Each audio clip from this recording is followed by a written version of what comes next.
Je reviens ici, au 36.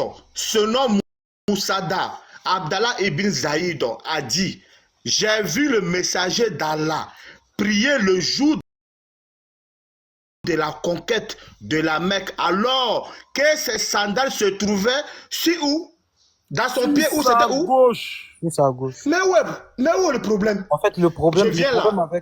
problème avec eux, une fois que eux voient mosquée, cela signifie que c'est une grande maison, ils ont bâti, ils ont... Non.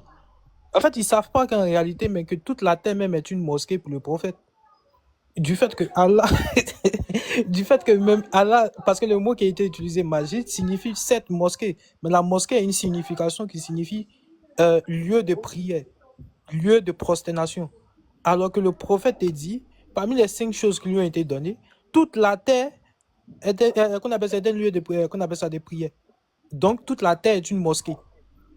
En fait, ils réfléchissent pas, c'est ça en fait le problème. Et lorsque moi je vois en train de débattre avec ceux-là, en réalité, ça prend pas. Ouais. Allô, tu m'entends? Donc, en gros, qu'est-ce qu'on doit retenir pour mettre fin au débat? Qu'est-ce qu'on doit retenir? Pour mettre fin au débat de l'histoire des chaussures là. Voilà, cette histoire des chaussures là. En gros, le prophète a dit prier comme vous m'avez vu prier. On a vu le prophète prier sans chaussures.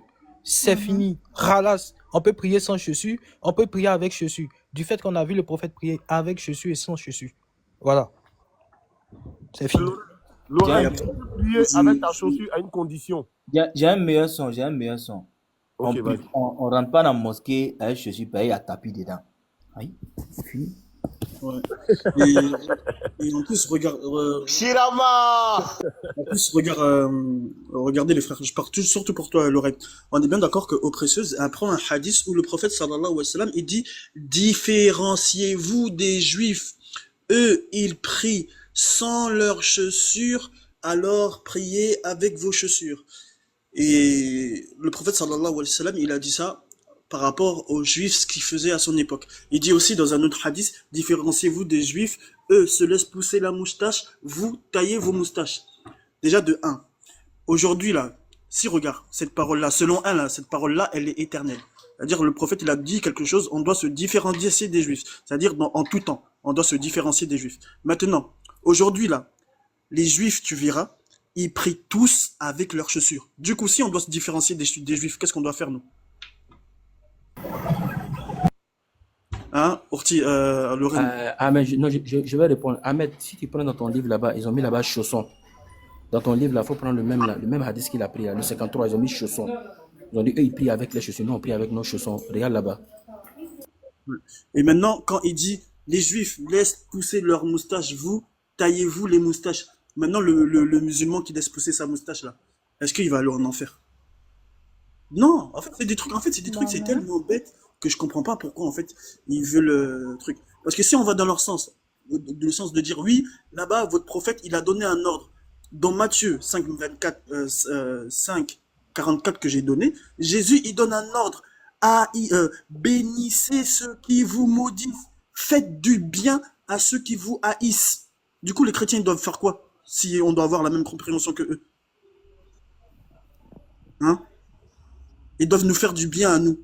C'est-à-dire, si on est dans un mal, on a un besoin, et que dans une mauvaise situation, eh ben, ils doivent nous faire du bien. Si par exemple, j'ai besoin d'argent, et que ça me fait du bien, ils doivent nous donner de l'argent.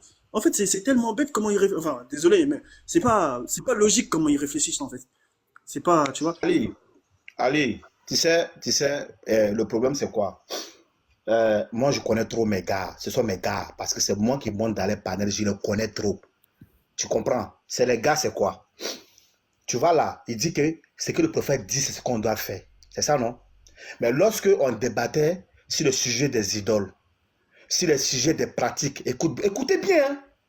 Le prophète Mohammed a dit, si dans les hadiths, noir si blanc, le musulman, lorsqu'il fait la circumambulation, lorsqu'il fait le tour de la Kaaba, il doit faire les 7 tours. C'est écrit. Ils disent non.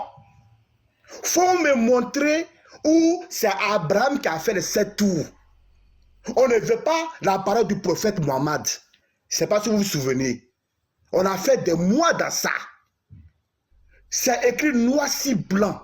Le prophète Mohammed dit, Quand on fait le tour de la Kaaba, on doit faire 7 tours.